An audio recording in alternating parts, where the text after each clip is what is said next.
Admiral Stavridis joins us. Good morning, Admiral. How are you? Doing great, Hugh. I'm in Philadelphia, the city of brotherly love this morning. All right, look left, look right before you cross the street. Admiral, I want to talk to you about Gideon Rachman. He has been, for 15 years, the chief foreign affairs correspondent at the Financial Times. Before that, 15 years at The Economist. He knows what he's talking about.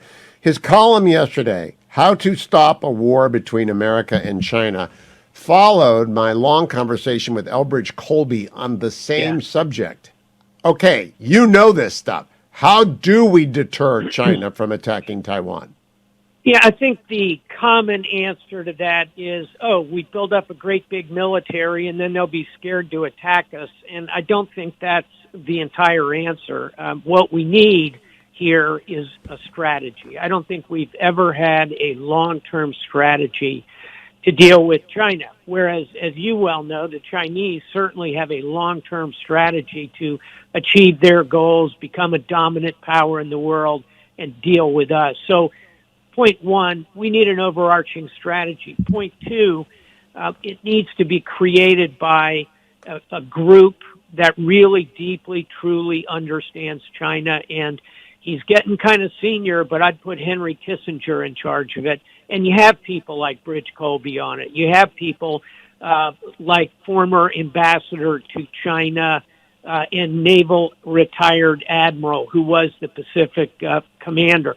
So you bring together the right group of people. And then third and finally, Hugh, that strategy has to have components.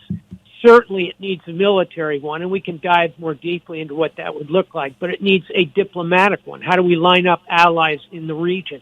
It needs a cultural one. How do we move our values in this big system in the world? It needs a tech strategy as distinct from the military strategy that looks at how are we going to conquer the worlds of 10G and 15G. And I would say, finally, we then need to put resources against that strategy. So there's a four-part plan for what we need to do. Now, Admiral, one of the things Bridge said in a podcast last week, the Ruthless podcast, that caught my attention. I'd never really thought it before. When the United States has been challenged before, directly by Imperial Japan, by Nazi Germany, by Imperial Germany, we were never up against a peer economy. Meaning, no matter who we were up against, no one had our economic base. And Bridge pointed out, and that's why I had him on, China is a peer economy. They actually have more shipbuilding capacity, more industrial capacity. They are catching us in technological capacity.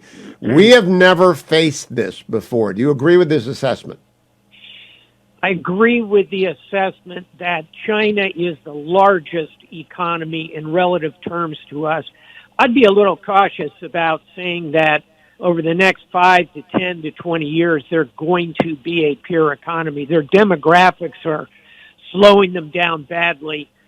So I, for one, am not willing to cede that economic supremacy. But yes, they're the largest economic power that we potentially have looked at globally. Final thought there, I think it's also worth pointing out that our allies, partners, and friends, so we're 25% of the world economy. Europe is 25% of the world economy. Japan, the world's third largest economy, is about 10%.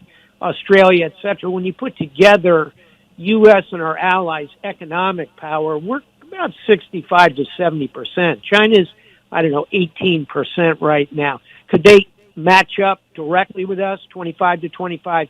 Sure. Eventually, maybe. But they don't have any allies. So I think you need to keep that in the mix as well. Good point. Now, I want to touch, I've been listening again to William Manchester's second volume in his magnificent biography of Churchill, Alone. And I'm just stunned by 1938 to 39, where I'm quoting Manchester, no one could shake Neville Chamberlain's faith in appeasement, not even Adolf Hitler. And it's, it just sums up the fact that even after Czechoslovakia, even after the Anschluss, after the Rhineland, after Italy invaded Albania, still Neville Chamberlain thought, I can deal with these people. That reminds me a little bit of Wall Street and the businessmen who have bet everything on integrating with China. Now, I know you're with Carlyle Group and you're the chair of the Rockefeller Foundation, so you know all these people. Is it getting through that they are not our friends?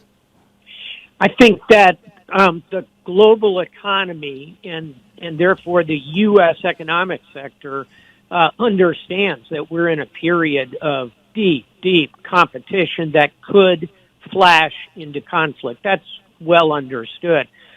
Most of the people I talk to in the business world, certainly in the world of charitable foundations, Rockefeller, Gates, Bezos, all the big ones, MacArthur, Ford, we also see that there is utility in engaging with China. So I don't think it's an on and off switch like the Cold War, Hugh, at least not yet. In the Cold War, we just recognized they were the enemy. We had no contact with them. We had no trade with them.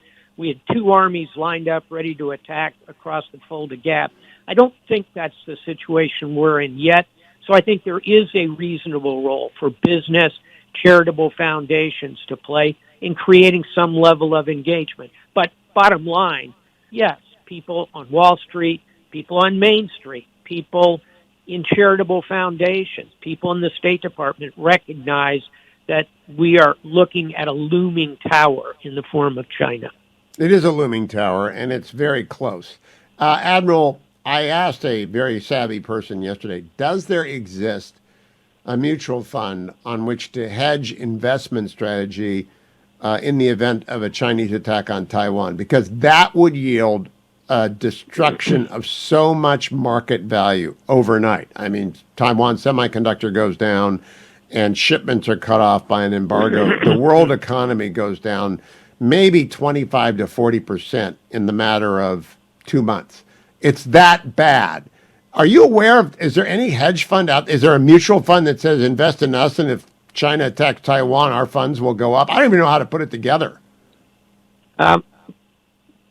I'm unaware of a fund that is as directly tied to geopolitics as that.